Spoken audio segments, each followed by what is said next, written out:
Student, आज हम बात करेंगे हिंदी के रोचक तथ्यों के बारे में।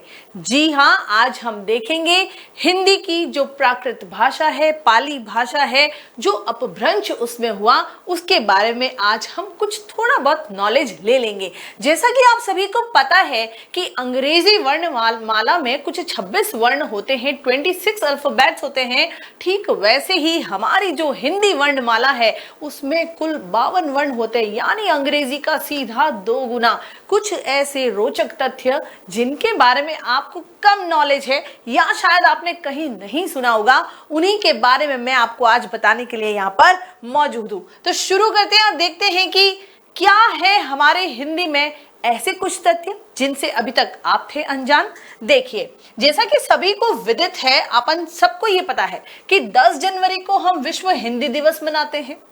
हमारा जो विश्व हिंदी दिवस है, अंतर्राष्ट्रीय हिंदी दिवस जो है, वो हम 10 जनवरी को मनाते हैं और 14 सितंबर को राष्ट्रीय हिंदी दिवस जो है वो मनाया जाता है। हिंदी को भारत की प्रमुख भाषा माना जाता है। सभी को पता है भारत देश में सर्वाधिक मात्रा में बोली जाने वाली जो भाषा है वो हिंदी है।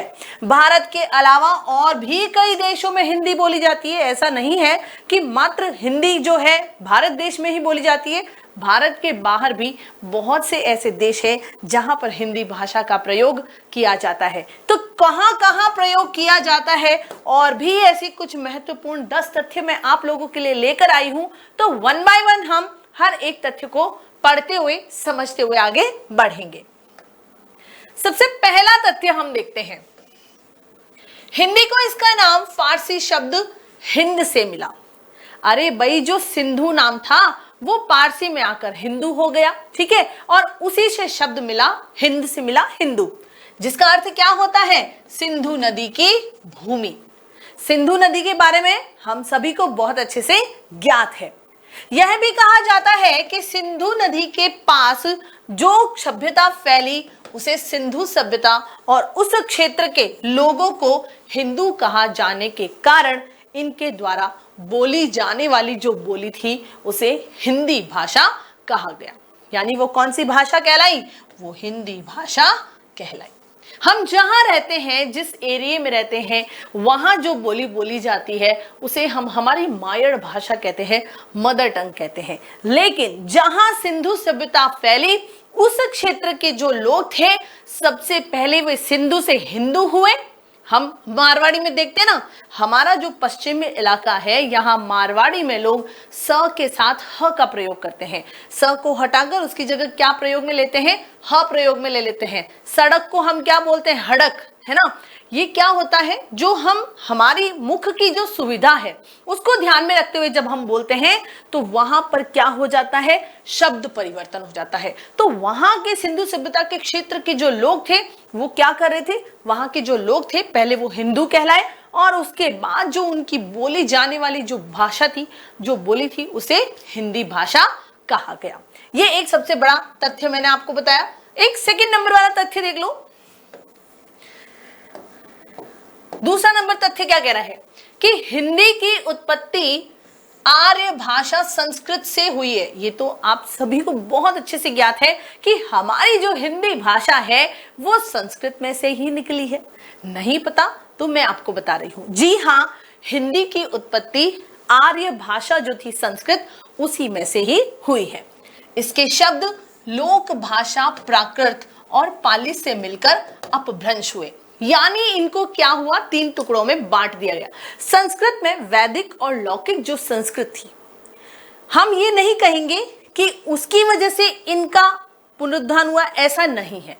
ये जो है सबसे पहले बनी पाली जो प्राकृत भाषा थी, उसके बाद जो दूसरी प्राकृत भाषा थी उसे प्राकृत नाम दिया गया और जो तीसरी भाषा बनी उसे अपभ्रंश का नाम दिया गया। हम जब संस्कृत के कोई श्लोक सुनते हैं तब हम देखते हैं उन शब्दों में, और आज हम जब हिंदी बोलते हैं तो उनमें रात दिन का फर्क आ गया है। संस्कृत के श्लोकों को पढ़कर देखिए, भगवत गीता में मिल जाएंगे आपको, रामायण में मिल जाएंगे, महाभारत में मिल जाएंगे। यदा यदा ही धर्मस्य ग्लानिर्भवति भारत।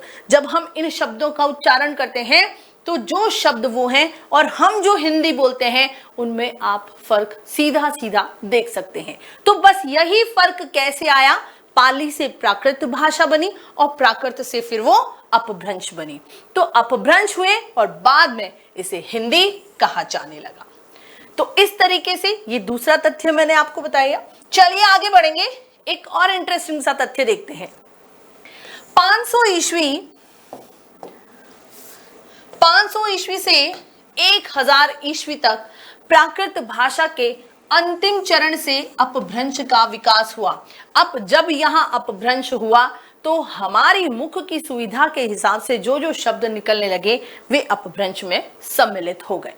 अपभ्रंश के ही जो सरल और देशी भाषा शब्द है उसे अवहट कहा गया और इसी अवहट से ही हिंदी का उद्भव हुआ। देखो कैसे उद्भव हुआ, ये जो शब्द है ना सरल और देशी भाषा, जैसे जैसे लोगों को मुख की सुविधा की आसानी जो कहते हैं आसान तरीका जो मिलता गया वो उसको एक्सेप्ट करते गए और उन शब्दों का समावेश होने लगा और उन्हीं शब्दों का जो समावेश है वह अवहट कहलाया।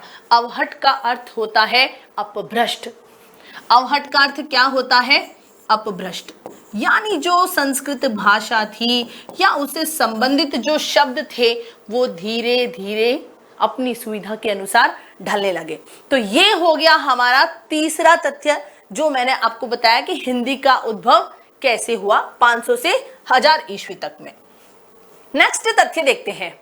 चौथा तथ्य क्या कह रहा है, अंग्रेजी की रोमन लिपि में जहां कुल 26 वर्ण है, अंग्रेजी की जो रोमन लिपि है उसमें कुल कितने वर्ण हैं, हम जो ABCD बोलते हैं अल्फाबेट्स जिसको हम बोलते हैं, ए से लेके जेड तक जो है वो कुल कितने हैं 26। लेकिन हमारी वही हिंदी की जो देवनागरी लिपि है उसमें सीधा सीधा 2 गुना है भाई साहब, 26 और यहां सीधा 52 वर्ण है। कैसे है, 11 स्वर हो गए, 33 व्यंजन हो गए, 4 संयुक्त अक्षर हो गए, 2 उक्षिप्त हो गए और 2 अयोगवाह। जब हम इनका जोड़ करते हैं तो कितने हो जाते हैं 52 वर्ण। तो हमारी हिंदी की जो देवनागरी लिपि है उसमें 2 गुने सीधा, अंग्रेजी की जो रोमन लिपि है उससे सीधा 2 गुने वर्ण है और उनकी संख्या कितनी है 52। तो ये आपको बहुत अच्छे से पता होना चाहिए। कौन कौन से हैं मैं एक बार आपको बता देती हूं। जो ये 52 वर्ण है, सबसे पहले स्वर जो है वो 11 है। फिर बात आती है व्यंजन की, तो व्यंजन 33 है। फिर आ जाता है संयुक्त अक्षर, वो है 4, 2 अयोगवाह और 2 उत्क्षिप्त। तो अगर जब हम इन सब की जोड़ करते हैं तो 2 2 4 8 9 10 11 और 12 का 2 यहां से लगा 1 3 4 और 1 5, तो हो गए कुल कितने 52। मैं यहां पे इसकी जोड़ करके बता देती हूं, 11 plus 33 plus 4 plus 2 plus 2 total हो गए 52 वर्ण, है ना। 2 2 4 4 और 4 8 9 10 11 और 1 12, 12 का हो गया 2, फिर 3 और 1 4, उसका ऊपर हासिल का 1 था वो हो गया 5। तो कुल 52 वर्ण है हमारी हिंदी देवनागरी लिपि के तहत। चलिए अगला फैक्ट देखते हैं। नेक्स्ट फैक्ट जो है हमारा नंबर 5 पे जो है वो देखते हैं। हिंदी भाषा में लेखनी ध्वनि प्रधान होती है। जी बिल्कुल, हिंदी भाषा में जो लेखनी चलती है वो ध्वनि प्रधान, जो हम उच्चारण करते हैं ध्वनि प्रधान, हम जिन वर्णों का उच्चारण करते हैं उन वर्णों के आधार पर, इसीलिए वहां ध्वनि प्रधान शब्द आया है। तो जो हम बोलते हैं वही हम हिंदी में लिखते हैं, जो हम बोलते हैं वही हम हिंदी में लिखते हैं, जो अंग्रेजी से बिल्कुल अलग है। अंग्रेजी में हम बोलते और हैं, स्पेलिंग कुछ और होती है, उसका उच्चारण किसी और तरीके से होता है। तो जो अंग्रेजी से बिल्कुल अलग है, इस भाषा में जो लिखा जाता है वही उच्चारण किया जाता है, जबकि अंग्रेजी में ऐसा नहीं होता। एक छोटे से एग्जाम्पल से मैं बताऊंगी। मान लो मैंने कहा बिल्ली, हम लिखते भी बिल्ली है, बोलते भी बिल्ली है और वास्तव में बिल्ली ही है ना। ये तो बात हो गई हिंदी भाषा की। मैंने कहा एक शब्द मैं आपको देती हूं, रेस्टोरेंट। हम जब रेस्टोरेंट पढ़ते हैं, स्पेलिंग के आधार पर हम उसको रेस्टोरेंट पढ़ते हैं, लेकिन एक्चुअल में उसका प्रोनाउंसिएशन जो होता है, उच्चारण जो होता है, वो रेस्टोरेंट होता है। तो लिखा अलग जाता है, बोला अलग जाता है और उसका उच्चारण बिल्कुल अलग होता है। तो अंग्रेजी में ऐसा नहीं होता, लिखा कुछ जाता है, उच्चारण कुछ और होता है। अगला फैक्ट देखते हैं। नेक्स्ट फैक्ट क्या है? हिंदी भाषा के शब्दों को टाइप करने वाला जो पहला टाइपराइटर वो बाजार में सन 1930 के दशक में आ गया था। पहला हिंदी टाइपराइटर जो था उसको आने में 1930 के दशक में वो आया। समय लगा। क्यों लगा? क्योंकि हिंदी में इतने सारे शब्द हैं, वर्ण बहुत सारे हैं, वर्णों के साथ साथ उनकी मात्राएं अलग अलग हैं। तो उन सब चीजों को ध्यान में रखते हुए जो पहला टाइपराइटर बना उसमें थोड़ा समय लगा। संयुक्त अक्षर कैसे लिखे जाएंगे उसके लिए क्या करना पड़ता था? सारी कुंजियों को याद करना पड़ता था। जो भी कीज होती थी उनको बहुत अच्छे से याद रखना पड़ता था, इसीलिए इसको थोड़ा सा समय लगा। इंटरनेट पर हिंदी सन 2000 में अस्तित्व में आई। भाई साहब, इंटरनेट पे हिंदी को आने में बहुत ज्यादा समय लग गया। टाइपराइटर तो 1930 में आ गया था, लेकिन इंटरनेट पर हिंदी सन 2000 में अस्तित्व में आई, जब हिंदी का पहला वेब पोर्टल webdunia.com शुरू हुआ। तो ये मैंने आपको एक बहुत अच्छा फैक्ट बताया है, जो एक बहुत ही रोचक तथ्य है जिसके बारे में हमें जानना बहुत जरूरी है। नंबर आता है अगला 7। यूनाइटेड स्टेट ऑफ अमेरिका के लगभग 45 यानी 45 विश्वविद्यालय सहित पूरे विश्व के लगभग 176 यानी 176 विश्वविद्यालयों में हिंदी पढ़ाई व सिखाई जाती है। Can you imagine? क्या आप सोच सकते हो? यूनाइटेड स्टेट ऑफ अमेरिका में भी हिंदी का बोलबाला है भाई साहब। लगभग 45 विश्वविद्यालय सहित पूरे विश्व के 176 विद्यालयों में न सिर्फ पढ़ाई जाती है, बाकायदा उसको सिखाया भी जाता है। तो पढ़ाई व सिखाई जाती है और यह कोर्स में शामिल है। अगर कोई इंसान सब्जेक्ट लेना चाहता है तो वो ले सकता है और हिंदी को बहुत अच्छे से पढ़ सकता है। अगला फैक्ट देखेंगे। अगला फैक्ट क्या कहता है? नंबर 8 देखेंगे। संविधान सभा द्वारा 14 सितंबर 1950 को हिंदी भाषा को शासकीय भाषा के तौर पर स्वीकार किया गया, परंतु हिंदी को भारत में राजकीय भाषा का दर्जा 1965 में दिया गया। हिंदी फिजी में एक आधिकारिक भाषा है और सुरीनाम, गुयाना, मॉरिशस, टोबागो और त्रिनिदाद में हिंदी को एक क्षेत्रीय भाषा के रूप में भी स्वीकार किया जाता है। नेपाल, पाकिस्तान, बांग्लादेश में भी हिंदी व्यापक रूप से बोली जाती है। ये सभी हमारे बॉर्डर पर स्थित हैं। जैसे कि मैंने आपको बताया, नेपाल, पाकिस्तान और बांग्लादेश ये भारत के बॉर्डर हैं और इन सभी देशों में हिंदी को भी व्यापक रूप से बोला जाता है। वहां पर भी हिंदी बोली का इस्तेमाल किया जाता है। ठीक है, आगे बढ़ेंगे। अगला फैक्ट देखते हैं। फैक्ट नंबर 9 क्या कहता है? संपूर्ण विश्व में करीब 80 करोड़ से ज्यादा लोग जो हैं हिंदी भाषा ही बोलते हैं। मैं संपूर्ण विश्व की बात कर रही हूँ। संपूर्ण विश्व में कितने? लगभग 80 करोड़ से ज्यादा लोग जो हैं हिंदी बोलते हैं। मंदारिन चीनी, स्पेनिश और अंग्रेजी के बाद हिंदी को दुनिया की चौथी सबसे अधिक बोली जाने वाली भाषा माना जाता है। तो ये आपको ज्ञात होना चाहिए कि कौन से नंबर पे आती है हमारी हिंदी भाषा। नेक्स्ट जो अगला 10वां पॉइंट है, जो हमारा 10वां रोचक तथ्य है, उसको समझ लो। हिंदी का कोई भी अक्षर उल्टे लिखे जाने पर भी भ्रम नहीं देता है। मैंने लिखा ये क, और अगर मैंने इसको ऐसे भी लिखा तो कहीं कोई भ्रम नहीं है। हम इसको देख के भी बता सकते हैं कि ये उल्टा क लिखा हुआ है। तो किसी भी तरह का कोई भ्रम पैदा नहीं होता, किसी भी तरह का कोई भ्रम नहीं देता है, या कोई दर्पण प्रतिबिंब नहीं दिखाता है। हम कांच के सामने क को रखेंगे ना, सीधा क लिखेंगे तो उसमें उल्टा दिखेगा, और अगर उल्टा लिखते तो कांच में सीधा दिखेगा। हिंदी भाषा में AND जैसे लेखों की कोई आवश्यकता नहीं है।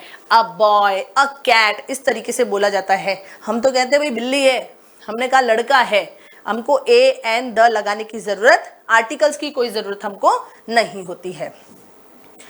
अगर आप हिंदी जानते हैं तो आप मराठी और नेपाली भाषा को आसानी से पढ़ सकते हैं। यानी एक भाषा के सीधे सीधे दो फायदे, क्या कि अगर आपको हिंदी बहुत अच्छे से आती है तो आप मराठी भी बहुत अच्छे से समझ सकते हैं और नेपाली भाषा को भी अच्छे से समझ सकते हैं। कुछ कुछ गुजराती भी आपको समझ में आ जाएगी। तो एक हिंदी भाषा के कितने फायदे हैं, आप बहुत आसानी से और भी बहुत सारी लैंग्वेजेस को समझ सकते हैं। ठीक है, चलिए आ गया है आप लोगों के लिए उत्कर्ष ऑनलाइन ट्यूशंस क्लास 6 to 8 मात्र 2500 रुपए, क्लास 9-10 ओनली 3800 रुपए और क्लास 11 to 12 4500 रुपए, यानी 2500, 3800 और 4500 नाम मात्र शुल्क में आपको ये कोर्सेज अवेलेबल कराए जा रहे हैं। एकेडमिक सेशन है 2024-25 classes 6 to 12 Hindi medium, English medium, CBSE, RBSE, UP, MP और बिहार बोर्ड। 20% का अगर आपको अतिरिक्त डिस्काउंट चाहिए तो जल्दी से आप ये ऑफर सीमित समय के लिए है, तो इसका जल्दी से कूपन कोड का इस्तेमाल करो, इसको अप्लाई करो और ऑफर का लाभ उठाओ। देखो ये तो मैंने आपको बता दिया, ये जो नॉर्मल कोर्सेज जो आपको अवेलेबल हो रहे हैं, इस कोर्स के साथ साथ हम आप लोगों के लिए लेकर आए हैं एक प्रो बैच। जी हाँ, मैं बात कर रही हूं इसी एकेडमिक सेशन 2024 प्रो बैच की। इस प्रो बैच में आपको क्या क्या फीचर्स मिलने वाले हैं, हम पहले इसकी बात कर लेते हैं। मोस्ट इंपॉर्टेंट पार्ट तो है कि हमें फीचर्स कौन कौन से मिल रहे हैं। तो जो बोर्ड क्लासेस है बेटा, ध्यान से समझ लो, जो बोर्ड क्लासेस हैं उन बोर्ड क्लासेस को एक तो सबसे पहले कंप्लीट सिलेबस करवाया जाएगा, उसके अलावा आपको क्रैश कोर्स भी मिलने वाला है और साथ ही साथ एग्जाम की बेस्ट तैयारी करने के लिए आपको मॉडल पेपर्स भी अवेलेबल करवाए जाएंगे। चलो कोई नहीं, जो नॉन बोर्ड क्लासेस है ना उनके लिए भी है कि आपको पूरा कंप्लीट सिलेबस करवाया जाएगा, क्रैश कोर्स भी होगा और उसके अलावा आपको इंपॉर्टेंट जो क्वेश्चंस पेपर होते हैं वो भी प्रोवाइड करवाए जाएंगे। तो करना कुछ ही नहीं है आपने को। ये जो कोर्स है 6 to 8 के लिए मात्र 3500 में, 9 to 10 ओनली 5000 में और 11 का मात्र 6000 में। तो इस प्रो बैच का सीधा सीधा फायदा उठाना चाहिए। अगर आपको ये सारी चीजें मिल रही है तो आपको कहीं भी चूकने की जरूरत नहीं है। जल्दी जाओ, अभी कूपन कोड अप्लाई करो और इस ऑफर का लाभ उठाओ। चलिए फिर से मिलते हैं अगली क्लास में, तब तक आप सभी का बहुत बहुत शुक्रिया। Bye bye, see you again.